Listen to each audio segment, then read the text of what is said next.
So today I want to talk to you guys about your astrological big three. So your sun, your moon, and your rising sign. These are very important key components of your birth chart and of your internal makeup. So if you are interested in learning more about these, what they say, what they tell about you, keep on watching. By the way, if we haven't met yet, my name is Fatih and I'm a holistic astrologer on a mission to help you reawaken and realign with your true inner divinity. And I have another announcement to make before we jump right into the video. On March 4th, I'm hosting a live free webinar called The Best Kept Astrology Formula to Uncover Your Unique Energetic Blueprint. This is going to be an incredible event, guys. I am so excited. It's 100% free and it's jam-packed with information and resources and techniques, in-depth astrological techniques that you can use to further your self-discovery journey. So if you want to join the fun, make sure to check the first link in the description box to register and save your seat. In one of my earliest videos, I debunked some of the biggest misconceptions about astrology. And one of them, which is actually the one that's very popular, is that your sun sign, your zodiac sign, your star sign, however you want to call it, is all there is to you. While that cannot be any further from the truth because it's just the tip of the iceberg. There are so many more components to you, to me, to everyone. There's your planets, your houses, your asteroids, your aspects. There's so many other things and branches and layers that make you the unique, complex individual that you are. But when we meet people, the thing is, we cannot give them our birth chart and basically explain it to them in a matter of seconds. It's very complicated to do so. Just like a visit card cannot be your entire resume. You have to make some decisions and put the general trends and, vibe. So what astrologers and astrolovers decided to do to bypass this little problem situation thingy is that they use what we call today the big three. The big three is basically your sun, your moon, and your rising. And thanks to these three placements in your birth chart, we can already tell so many things about you. It's like your aura, your vibe, your energy explained in the simplest way. It's non-exhaustive, it is not you, but it's the basic idea, the general idea behind you, which is actually something that can be very powerful to also help you get out of labeling yourself or identifying with just only one placement and looking at yourself from a completely different perspective. So let's begin by looking at what each of these big three mean and what they say about you. So the sun, the moon, and the rising. Let's start with the sun. So just like in our solar system, the sun is a bright, shiny object. This is your core identity, your ego, your consciousness, your sense of self in a way, and also who you're here to become. Usually when we are younger, expressing healthy versions of our sun can be difficult because we are not comfortable with who we are. We are not necessarily acceptant of the message that we're here to radiate and shine upon others. But as we grow older, we begin to understand what we're here to do. We begin to understand our purpose. So we can actually tap into the sun's energy in much more depth and brightness, because we know who we are and we are comfortable to live in that authenticity as we grow older. So the sun sign is based on your date of birth. And what's really important to look in your birth chart is not only your sun sign, so the zodiac in which your sun falls, but also the house in which it falls, because it can be really, really helpful. It can tell you so many things about who you are and why your identity might be differently expressed or felt compared to someone who has the same sign as you, the same sun sign, but in a different house. Let's say your sun sign is in your first house. Maybe you would be someone who is very, very identified with his image, your image. You like to work out, you like to do something about your physical body. This is just one version of it, but you like to take care of your body because that makes you feel who you are. You like to be creative through the lens and through the canvas of your physical body.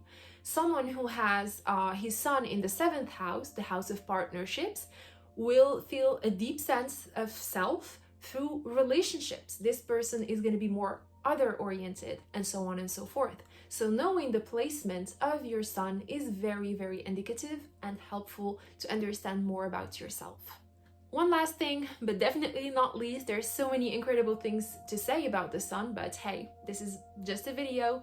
But another incredible thing is that the sun represents our consciousness, our divine masculine polarity, if you want. This is the yang, the divine yang, and how we are aware. So not only is it our inner divine, navigation system, who we are becoming, the core of our identity, of our sense of self, but it is also our divine masculine at work, like literally at work every day in our life, and how it unfolds for us. So now let's take a look at the moon. Since the moon dwells in darkness, it rules all things hidden within us. This is our moods, our emotions, our longings, our fears sometimes. And this is actually something very beautiful about the moon, since like I told you, the sun represents our divine masculine, the moon is our divine feminine. The divine feminine is all about our subconscious mind. This is our unconscious behaviors and patterns. This is our intuition. This is our nurturing and caring side. And also, this is what it's most known for, our emotions and feelings. This is how you feel. And I would like to add, it is not only just how you feel, it's also your day-to-day manager. This is how you react on a visceral level, on a, intuitive and just subconscious level. These are your innate reactions and needs, wants. And knowing your moon sign is actually something very powerful, because it can also tell you a lot about what type of self-care, of self-love you need to give yourself. We don't feel the same way. No one has the same exact moon's position, degree, placement, etc. So we all have different styles of getting our own needs met. This is how we know that, through the moon, through looking at what the moon is telling us about us in our birth chart. In fact, so many people actually identify more and relate more with their moon sign, because it's just something that describes them much better than their sun, because the sun is something conscious. This is something that we're moving towards. We're moving towards our sun. We want to be our sun, because this is the divine masculine who wants and strives for something, while the divine feminine is actually resting and receiving and actually just being. So the moon can actually be something that speaks very much to you if you do not feel like you relate to your sun sign. There's other reasons to that too. I will leave a little post I made just on that, so you can have a little bit more context, but it is something worth looking into. Another thing about the moon, because it is who we are behind closed doors, who we are at our core level, our comfort, our vulnerability, etc., it is something that's very helpful to know if you're looking at matters of the heart. In fact, two people, let's imagine you meet someone and you have the exact same moon. You're gonna feel so at home with this person. You're gonna feel like you understand their emotional up and down like no one else. And this is something that can be very beautiful. I mean, we speak about sun compatibility all day long, but we ignore that sometimes just having the same moon as someone else can be a transformative experience and a very heartwarming type of relationship dynamic. So definitely look that up, especially if you're looking into matters of the heart, all things love, but not only, it can be friendships, it can be a mother-daughter, mother-father type of relationships, and everything that makes us go into our emotions and tap into that emotional side of us. So the rising sign, also called the ascendant, is basically the zodiac sign that hits the eastern horizon the minute you were born. This is very, very important in astrology because it's the cusp or the beginning of the first house, which actually gives us the layout of your entire birth chart. And the first house and the ascendant, especially the ascendant, gives us an image about who you are when people first see you. This is how you greet the world, quite literally. When you were born, this is the energy that you presented yourself with. This is how you greet others. This is how you enter projects, how you start new endeavors, new relationships, new things. This is the envelope in which your sun and other components are put into. Like, think of it as an envelope, like our skin. In fact, it's much easier to understand it through our skin. Like, our body needs a skin and hair and protective things to protect the internal organs. So our skin does that for us. It helps us not only protect what's inside, but also preserve it and showcase it. So thanks to my skin, thanks to my face, to my things, I can actually talk to you, you can see me, and we can be different, yet we're still the same. We all have a skin, but it is different for each and one of us. So your rising, your ascendant, is something that's important to know if you want to know not only how your style, how your appearance is to others and to yourself, how you like to present yourself, but also how you should be branding yourself as a person. Branding not in a negative way, but in a good way. See, the envelope that I was mentioning is not like the regular envelope that you would throw away. You are the entire package. The envelope is inherent to you. We need a mask. We need it in this lifetime. The idea is to actually make that presentation beautiful and use an envelope that complements our inner sun, moon, and other planets. And by the way, did you know that most horoscopes that you see in, magazines and pop astrology columns are actually based on the rising sign, not your sun sign?